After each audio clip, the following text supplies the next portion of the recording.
Oke, selamat pagi, tetap semangat. Pada kesempatan ini Ibu akan menjelaskan tentang perkembangan tabel periodik unsur-unsur atau sistem periodik unsur-unsur ya. Ya, sebelum Ibu membicarakan atau mengajarkan tentang perkembangan tabel periodik, sebenarnya kalau kamu baca buku bahwa bumi ini awalnya terdiri dari 3 unsur, yaitu air, api, tanah. Nah, itu ya yang awalnya yang diketahui oleh manusia. Tapi ilmu berkembang, ahli-ahli bermunculan yang menemukan unsur. Sehingga yang pertama tercatat tentang perkembangan tabel periodik unsur adalah itu triad oleh Dobreiner. Dari kata triad kamu udah tahu bahwa ada 3 unsur dalam satu kelompok. Setiap kelompok unsur itu ditemukan bahwa massa atom yang kedua itu merupakan rata-rata massa atom dari pertama dan ketiga. Kita ambil misalnya kelompok yang pertama ya, lithium, natrium, kalium. Massa atom dari lithium itu 7. Massa atom kalium itu 39. Massa atom natrium 23.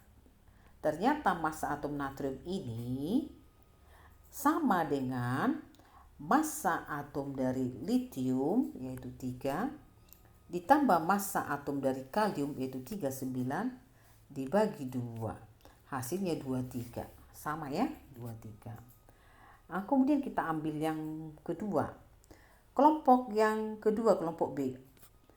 Kalsium, strontium, barium.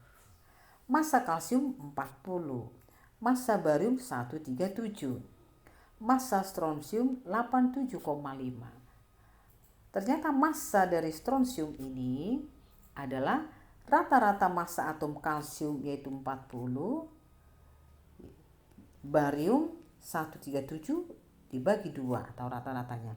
Hasilnya 88,5. Kalau kita lihat dari hasil rata-rata pertama, massa atom pertama dan ketiga 88,5, ini 87,5 yang mendekati ya.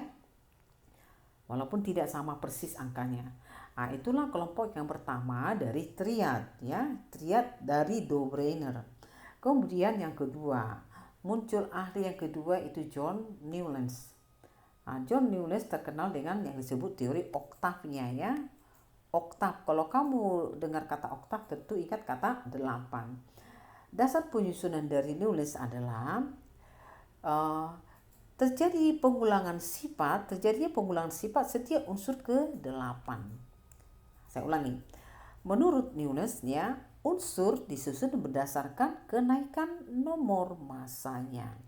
Kenaikan nomor massa. Ternyata setiap unsur ke-8 ada pengulangan sifat. Kita ambil salah satu. Jadi kita lihat hidrogen sebagai unsur pertama, lithium unsur kedua, berium ketiga, boron keempat, karbon kelima, nitrogen keenam, oksigen ketujuh, ke-8 berarti F. 1, 8. Setiap unsur ke-8 terjadi pengulangan sifat. Artinya sifat hidrogen mirip ke sifat fluorin. Nah, sekarang misalnya kalau lithium unsur pertama, kedua, ini kedua, berarti ini ketiga, ini keempat, ini kelima, ini keenam, ini ketujuh, berarti natrium ke-8. Terjadi pengulangan sifat pada unsur ke-8. Lithium sama natrium sifatnya mirip. Nah, dan memang setelah ditemukan sistem periodik modern, lithium dan natrium itu satu kolom ya, satu kolom dan memang sifatnya mirip. Demikian juga kalium ya. Berlium, magnesium, kalsium sampai sekarang itu terletak dalam satu kolom, ada pengulangan sifat. Nah, itulah teori dari sistem periodik dari Newlands ya. Kemudian berkembang lagi sistem periodik dari Dmitri Mendeleev dan Lothar Meyer. Tetap unsur atau tabel periodik disusun berdasarkan kenaikan nomor massa. Di sini sudah diperoleh sistem periodiknya, ada barisnya, ada kolomnya. Tentu lebih lengkap dibanding triad dan oktav dari Newlands.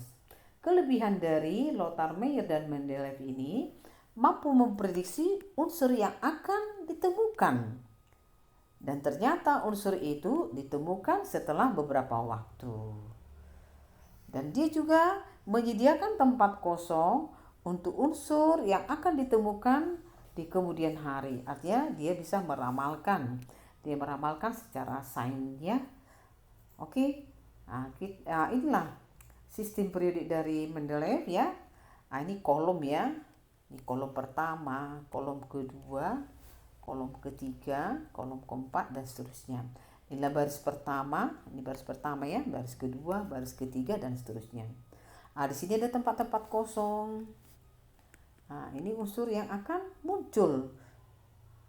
Yang akan muncul di kemudian hari. Salah satu unsur yang diramalkan oleh Mendeleev itu adalah Eka aluminium. Eka aluminium itu yang sekarang disebut unsur gallium. Mendeleev meramalkan bahwa massa atom dari Eka aluminium itu 68, titik bekunya rendah, kerapatannya 5,9, rumus oksidanya Ea2O3. Ternyata ditemukan unsur itu namanya gallium, massa atomnya 69, titik bekunya memang rendah, kerapatannya hampir sama, rumus oksidanya juga sama, Ga2O3. Ya, kemudian yang terakhir adalah tabel periodik dari Moseley yang disebut ini sistem periodik unsur modern ya. Sistem periodik modern itu disusun berdasarkan nomor atom. Jadi nomor atom unsur ini semakin naik ya. Jadi misalnya hidrogen nomor atomnya 1, helium 2, nanti ini lithium 3, ini 4, boron 5, 6, 7, 8, 9, ini 10, ini 11, 12, ini 13, 14, 15, 16, 17, 18, 19, 20, 21, 22, 23 dan seterusnya. Jadi itulah nomor atom dari unsurnya. Kebetulan di sini kosong ya. Jadi nomor atom itu ada, ya misalnya fluorida di sini nomor atomnya 9 ya. Nomor massanya 18,99. Saya ulangi, sistem periodik dari modern disusun berdasarkan kenaikan nomor atom. Sebelumnya masih kenaikan nomor massa. Kemudian sistem periodik modern ini disebut sistem periodik yang lengkap. Dia terdiri dari 7 periode dan 8 golongan. Inilah periodenya ya. Pertama ini baris pertama disebut lagi periode 1 ya, terdiri dari 2 unsur. Yang ini disebutlah ini periode 2 di mana terdiri dari 8 unsur. Ini adalah periode ketiga, terdiri dari masih 8 unsur. Ini periode keempat, terdiri dari 18 unsur. Ini periode kelima, terdiri dari 18 unsur juga. Ini periode ke-6. Periode ke-6 ditambahkan sama ini ya. Ini periode ke-6 juga. Ini terdiri dari 32 unsur. Kemudian ini periode yang terakhir. Ini periode ke-7. Periode ke-7 ditambahkan sama ini. Ini periode ke-7 juga. Ya. Jumlahnya 32 unsur ya. Itulah periode. Kemudian golongan. 8 golongan itu yang mana? Inilah golongan 1A. Disebut ini 2A. Ini disebut 3A, 4A, 5A, 6A, 7A, 8A ya. Ada nanti golongan B. Golongan B ini yang di tengah ini ya. Golongan B nanti tengah disebut golongan transisi. Nanti akan dipelajari untuk selanjutnya ya. Kemudian ada disebut golongan lantanida dan aktinida. Yang paling bawah ini disebutlah golongan lantanida. Lantanida ya.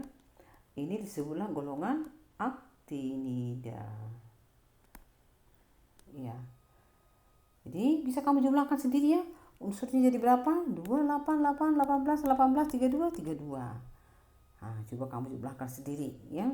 Saya ulangi bahwa dalam sistem periodik modern sudah lengkap terdiri dari 7 periode dan 8 golongan. Golongan A itu disebutlah golongan utama ya. Golongan utama. Golongan B itu disebutlah itu golongan transisi ya.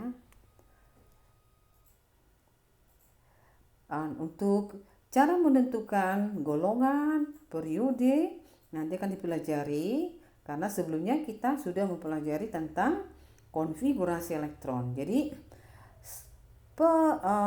peletakan ya, letak dari unsur-unsur dalam sistem periodik ini ada hubungan dengan konfigurasi elektron dan ada hubungannya dengan sifat-sifat unsur itu sendiri yang akan dipelajari dalam materi selanjutnya.